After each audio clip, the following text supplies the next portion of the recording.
This is the final session in the People, Culture and Capability stream. And we have with us this morning Lindsay MacDonald from Monash University. Lindsay has a lot of experience, as you will see from his bio, in portfolio and business relationship management, has been doing some really interesting things at Monash. So given we've got quite a tight turnaround before we need to be in the final session, I'll pass straight to you, Lindsay. Thank you. Alrighty, I've got a lot that I want to say and not enough time, so bear with me. And the slides you'll get at the end of the session, and if you want my business card to hook up afterwards and ask questions, please do. Not there yet. I want to ask a quick question. How many people are responsible for delivering change or projects? Cool. How many of you have ever had a project or a change or an initiative not quite go the way you wanted? How many of you would like to do it better? Did I see all hands? Surely all hands. Come on. Alrighty, I'm going to talk to you about what we're doing at Monash University to try and improve how we deliver change, how we do better, and how we deliver projects and less waste. But first I'll digress and I'll tell you a little story about where I learned to deal with change when things don't go to plan. Several years ago in my youth, I decided to pick up rock climbing, and eventually a bunch of guys and I went down to America to climb Mount Whitney, which is this big, tall, pointy thing here. 4,400 metres high, a big wall, a lot of fun. We trained, we weren't stupid, we knew what we wanted to do. We wanted to get to the top, we wanted to get there alive with preference. We did lots of climbing, we did some other big wall practice before we went there. We had the gear, we had a plan, we had a vision, we had an objective. We're going to climb it from dawn till dusk. We're going to get to the top, camp at the top, see sunset the next morning. It was going to be glorious. It was going to be great. So we hiked in, all was going well. The route was pretty straightforward. It was well travelled, it was well documented. We started up this nice rampy thing here, and all was going really well. We're travelling as two pairs. Somebody climbs ahead, sets an anchor, the next person follows, you swap your gear, they go ahead, set an anchor, follow. Two pairs, you move pretty quick and it's all good fun. Until we got to about, go back one, this little spot just here, known as the washboard, which we got there sort of late morning, lunchtime-ish, and some clouds blew through, as we'd seen the day before, no biggie. What we didn't realise the day before that we learnt now was at 4,000 metres, when a cloud comes through, it snows on you. And so we sat there, huddled together in a little group in the snow going, what now? Do we keep going? I'm cold now. The rock's cold. It's wet. Do we go back down? We're 20-something males. We don't go back very well. We go ahead. So we sat there for an hour or so, and then eventually the clouds parted and broke up, and we kept going, and bizarrely it was another beautiful blue sky day, so we kept going. The next thing we had to cross was this awesome part called the Fresh Air Traverse, which is very aptly named, and that was the most exciting part, or climbers like to call it gripping. I was terrified. It looks like that when you're on it, and you're going across this barren part. It's actually not terribly long. It's probably 20 or 30 metres. And there's a section right in the middle where there's this bulging sort of rock. And you've got to do this thing where you kind of reach around, kind of get, and you've got to put your foot and put your bottom way out in space. And with 300 odd metres of space sucking at your heels, and gravity is not your friend at that point.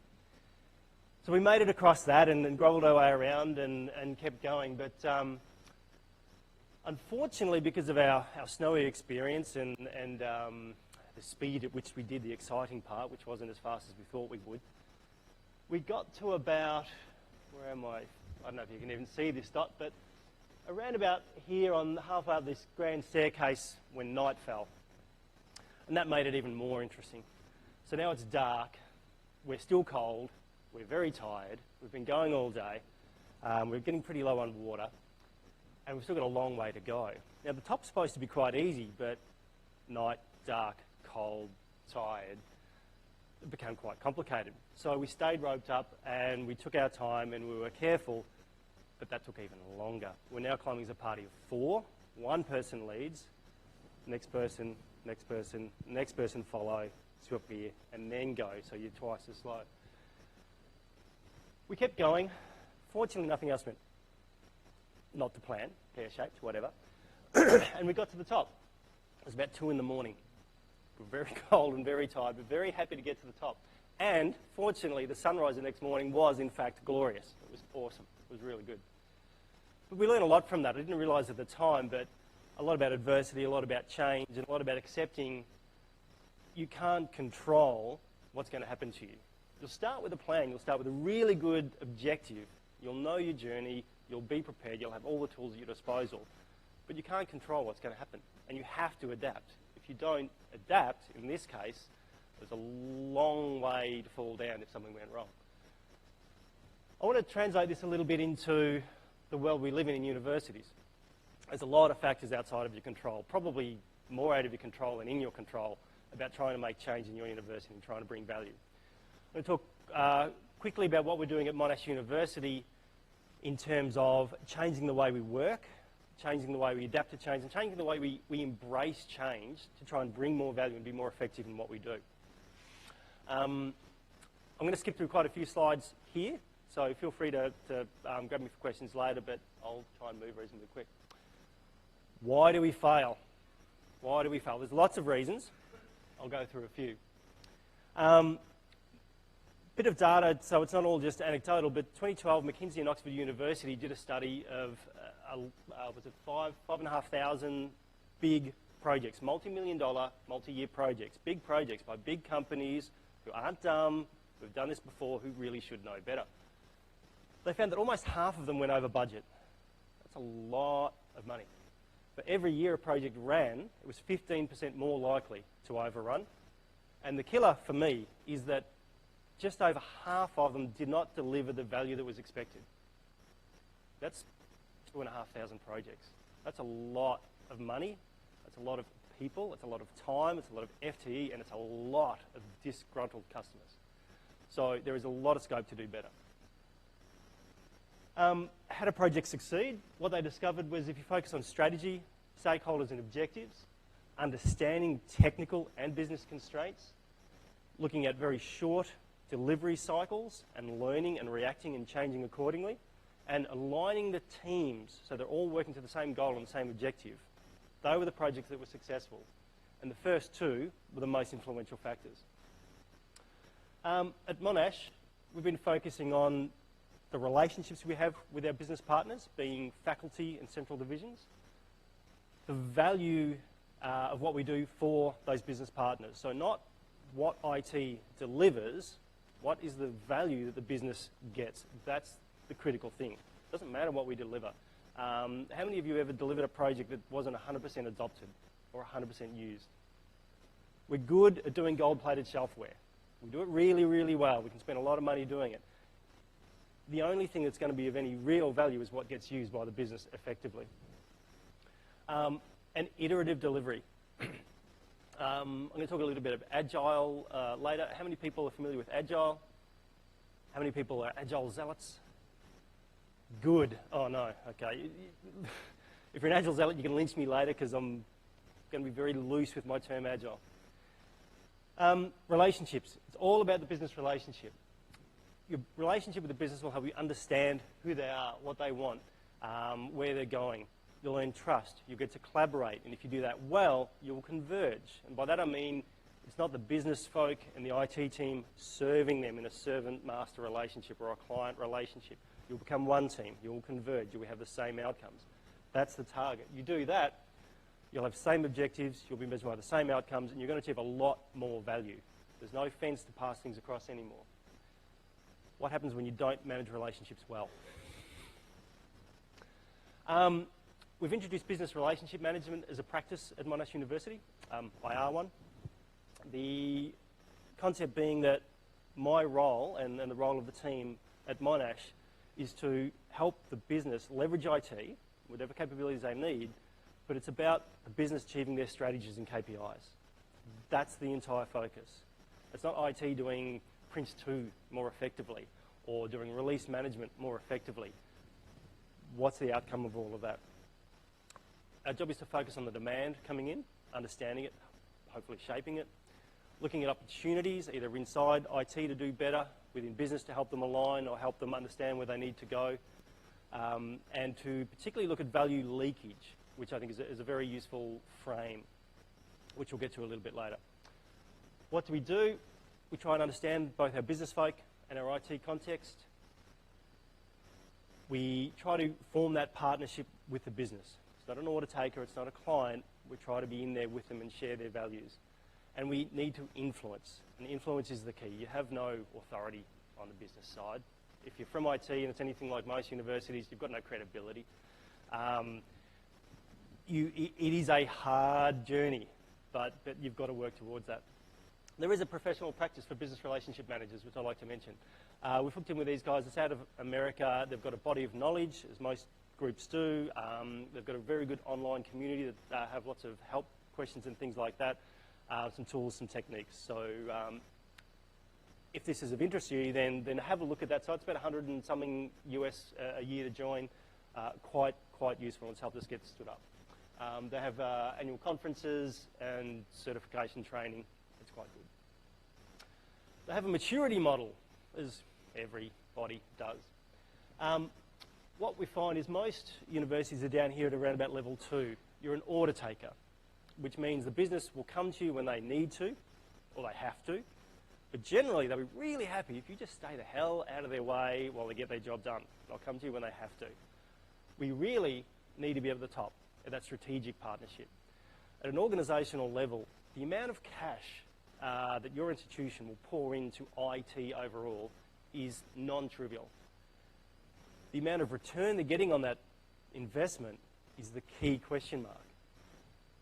If we're at the top there, it means what IT are doing and executing will be more effective, and the organisation will get a better return on that investment in terms of business value outcomes, enrolments, research, whatever it might be. We need to be at that effective top tier for our organisation, and if we go back to the debate about the future of education, we've got to be there. That's where we need to be operating. And if we're in IT and education, that's where we want to be operating. That's the point of our existence.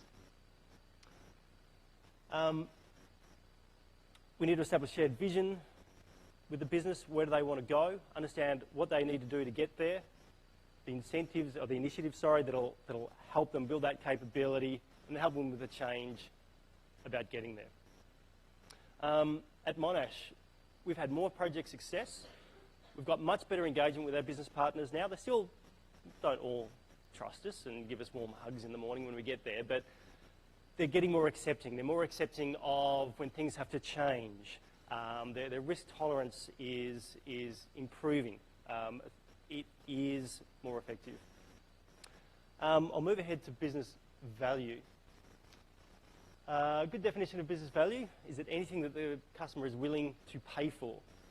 Now, I don't know about your organisation, but the wealthy faculties at Monash, if they've got money, they have the opportunity, they'll go around and you'll end up with shadow IT everywhere. We need to figure out what do they value and what will they pay for. And values different things to different people. It's all about the business value. There's a story called about the Williams Formula One racing team, where Frank Williams, the guy with all the cash who started it, used to charge everyone with the same question. Whenever they came for a request or a project or a change, the story says that he'd go to everyone and say, how does it make the car go faster? And he'd bring every decision and every move back to that single point of focus. How does it make the car go faster? What is of value to that organisation? It's all about that car going faster and winning races. For those guys, it's worked quite well. They started, I think, with 17 people in 1960. They've now got over 600 and they've won 16 world championships. So the continual focus on value has helped them a lot. A way to do that, I'll skim through this pretty quick, but there's a thing from the RMI called the value hierarchy. Figure out what really matters to your business. Now, it's not going to be what they publish every year for the VC in terms of the strategic plan. That nice, fluffy paper that's usually pretty meaningless, and they do it because they have to. You sit down with them and figure out what are they doing this quarter, this semester, this year? Who are their key research relationships, business relationships. What is actually going to matter to them as a faculty on the ground? Figure that out. And then, are you doing anything that's actually meeting their needs and their expectations? Figure out which ones you can start with and start attacking those. Don't try to do everything. You just simply can't. You'll drown. You'll end up trying to be everything to everyone, which is what kills IT. Value leakage is one of my favourite things. Again, you'll start with a clear vision of what you want to achieve. We wanted to climb Mount Whitney. It was going to be great. It was going to be awesome. We had a plan. We had the equipment. We knew what we were going to do. And we knew what the outcome was going to be in our heads. It was quite clear. Now, what happens when you do this in your institution? You'll have a project, you'll know what you want to do, and from the very start, if you don't have that relationship and understanding with your business partner, you're going to miss opportunities. You might get most of the value, but there's going to be a little leak there. You're going to miss something. You'll do your design. You're going to leak a little bit more value there, maybe down to 90% or 80%. You'll do your build or your development or whatever it might be. You're going to miss a little bit more value. Then you're going to implement it. Maybe you'll miss some change cues. Maybe you'll miss the culture or the timing of the organisation. You'll lose a little bit more value. You're going to finish with something that doesn't resemble what you wanted to. This is a really good frame that we're trying to use to help us figure out, particularly within IT, where do we leak value? Because that's a very quick, not easy, but a very quick thing to address. Okay, is our build maturity down? Right, either fix it or get an external to help us there. Is our design capacity, are we stuck in certain technologies? Are we not seeing the wood for the trees, whatever? So it's a really good way to stop and think through your value chain process and where can you make small changes and improve that value that you're delivering and try and get more out at the end. A tale of two projects. I unfortunately have the honour of being involved in both. But the first one, course approval. You want to raise a course. I want to do basket weaving 101 at Monash University. I write it all up and say why it's such a good idea and what the students are going to learn and yada, yada, yada, yada. I go through this archaic approval process, which involves about 3.5 trees, and it gets approved by some large dusty board. We wanted to automate it. It's going to save a lot of time. We spent about a year doing this project. And we stopped it. We did the start. We did a full waterfall requirements. What's everything you need to know about a course to be able to offer it for enrolment? Well, you've got to know the title. You've got to know the course code. Yada, yada, yada. We built it, and it was great. Had everything in it. We launched it, and it was literally shut down, I think, within 24 hours of launch. Faculties hated it. A really good example is if I'm doing my course, I can fill in my course title, and the next mandatory field that I had to do was course code. You don't get a course code until your course is approved and offered. But I've got to have it up front. But I can't get it till down here. It's a really, really good way to piss off faculties. What we did, we let the scars heal and we let the fires burn down a little bit. We came back in a year's time, and because we're slow learners, we tried again. We did it a bit differently this time. We focused on what they needed. Now, there's during our academic cycle, there's a point where they have to update their course information every year for the handbook publication. So we said, that's it. That's what we're going to go for. And so we built only enough, just enough to deliver that. And we saved them about half the time they normally spend updating that because they had to do it in multiple systems and duplicated work. And that worked. We spat that out in 10.5 weeks from, right, let's get started, get a vendor in, to faculties actually using it in production to publish our handbook. And that was incredibly effective. From then, we've added on piece and piece and piece. Now it's the entire course approval process. Every faculty is using it, and they're loving it. We've never had such positive feedback on a project. So if you focus on value, it makes all the difference in the world. I think I'm probably going a bit slow on time. 10 minutes. All right, I'm going to have to boogie. We've all heard of Agile, so I'll skim through this pretty quick. Basically, my version of Agile is don't wait till the end to deliver it. Do it in small chunks. Do enough so that you can get a reaction from the business. And is that good? Great, keep going. If it's bad, stop. Refactor, replan, change. It's not new, Deming, plan, do, check, act. It's just a review cycle. The value for us is the review cycle. Stop, check. Are you doing the right thing? Everything else around Agile is good. For me, this is really where It's easy to implement, and it's high value to implement. Don't wait till the end to figure out whether you've got it right. You'll have a shitty experience. You can do Scrum, which is simple, the idea, you know what you want to start, you do it in small pieces, and you check. First small piece, is it right? Done. Continue, continue. You can scale it. We're scaling it at Monash with something called the Scale Agile Framework. It's not easy, but you can scale it up with multiple teams. You have multiple teams working on what's called a release train, which is, and you have multiple trains per value stream for the university. So it is possible. We work in 7-week planning cycles. Very quickly, at the start of the planning cycle, we get our business folk, our IT folk. If you've got a vendor, get them in the room. Whoever's going to be involved in executing this thing is in the room. We do it for 2 whole days. The business folk will say, I want to achieve X, and they'll set that really clear vision and objective. And then the team sit around the table and talk through, right, how are we going to do that? All right, we need a blue widget and a red widget and a green widget. Okay, how the hell do we build a widget? Well, okay, we'll take a square peg and a triangular peg, and you break it down piece by piece by piece by piece by piece. And after about a day and a half of that, you end up with a whole bunch of very, very small tasks around about 1 or 2 days in length that you've disaggregated this task to. The conversation is the key. The business can see how their objective is going to be realised. They understand how it's going to be broken down and what that journey is going to look like.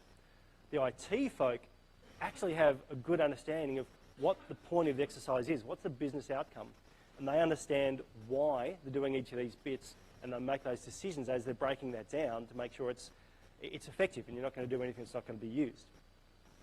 And the expectation is set on both sides.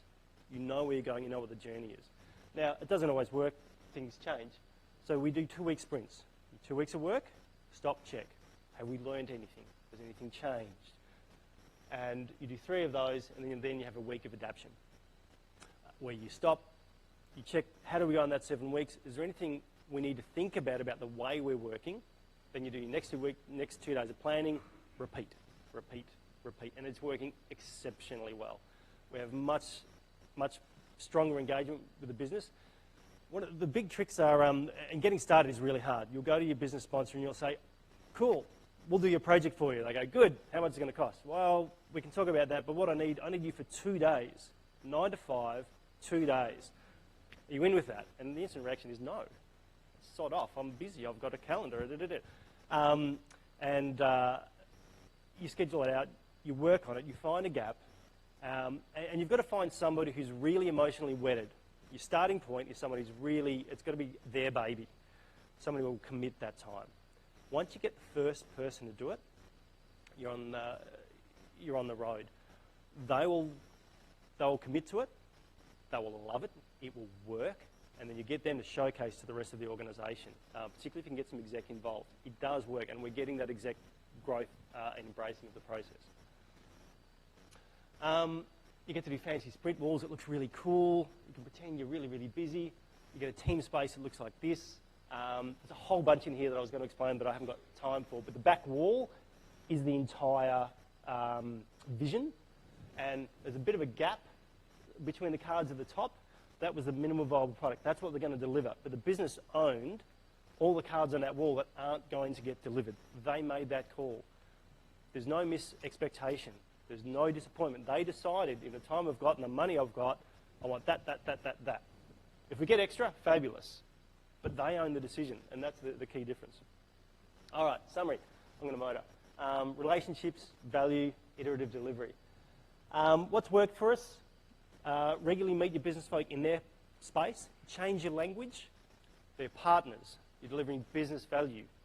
They're not your customer or your client, and you're not delivering IT outcomes. You focus the way you're working. If you can, we're not there yet, but the objective would be for us to adopt the business KPIs as our KPIs. That means you are fully committed. But there's a journey you've got to go on to get there. We're not there yet. Just very quickly, we're at the start of this journey. It has been a tremendous start with tremendous value. We have a long way to go, and it's not going to get easier. It's just going to be more, and we have to persist through the dark, at night, being careful, but knowing where we're going. Business value. understand what represents value. We're doing a partner on a page summary to try and circulate what matters, particularly to the faculties within IT, so that the teams on the ground who never really get a chance to get out into the faculty space to really connect, we're trying to bring that in a little bit to help that understanding. Then you've got to advocate within IT and try to help shape that portfolio that we're executing to make sure that what IT are doing is actually what matters to the business. And that'll be a challenge. You all know your demand will always outstrip your ability to respond. And so playing in that space about trying to make sure that what you are doing is the right thing or the most valuable thing, that's going to be tough. And we've got a journey to go there. And move to an agile way of working. Do as little as you can, as often as you can. The one way was explained to me about how long should a sprint be? A week, 2 weeks, 4 weeks, 12 weeks? It was how far can your business partner let you go before they feel like they want to check. If that's a day, it's a day. If they really trust you, they trust that you actually really, really get it and you understand them. They might let you go for 6 months. But how far is that trust? Or conversely in IT, how far do you think, if you don't think that your business folk, they've got this really, really good idea, and you look at them going, oh my God, where are you taking us? And you know that what they're thinking now is a disaster, but they need to go on a journey. You need to help them understand what the best direction is. How far do you want to go to sort of get them to sort of understand, yeah, I know you want another CRM, but we've got 5, and your one's crap, and this one's really good. Can I just get you on that one? And they don't, because they want the blue one, not the red one. It's like, you take them on that journey. And how big a steps do you want to be, and how do you manage that? So it is effective. And if you can get your teams together, the concept of Agile and Scrum about co-locating teams is one of the most powerful things. People together, face-to-face, caffeine helps, but that makes all the difference in the world. Very, very tough in a higher education environment, depending on where you're located. We're not on campus, we're across the road. Space is always at a premium, particularly during teaching times. But if you can, it is very simple, very, very powerful. What's in it for you? You're going to get more done, very simply. Your teams will be more productive, working shorter, faster cycles. There's less waste, there's less rework. You don't waste time. You're going to deliver more value, because what you're doing is always continually realigned to business expectations. And you're going to have more fun. People will be more satisfied seeing that what they do makes a difference to the faculty or wherever it's going. And in a university, that's students and that's research. You're making a difference to somebody's life because they're better educated. You're making a difference to the community because of research outcomes. You've got that connection. You work in a university because you want to change the world. If you want to make money, you work for a bank. If you're in a university, you're in there for the greater good. And so you'll get people much, much more motivated. All right. I think I'm just about killed all the time I possibly have. So in summary, get more done, deliver more value, have more fun. It has been working terribly well at Monash. We've got a long, long way to go. But I've been there for a while, and this is the most effective thing we've tried. I've been Lindsay MacDonald. Thank you very much for your patience and your time. Cheers.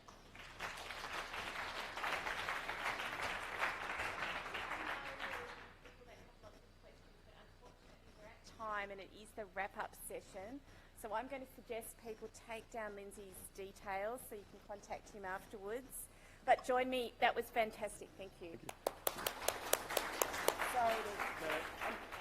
And you're welcome to grab me at lunch or wherever. I'll be hanging around for a while. Thank you very much.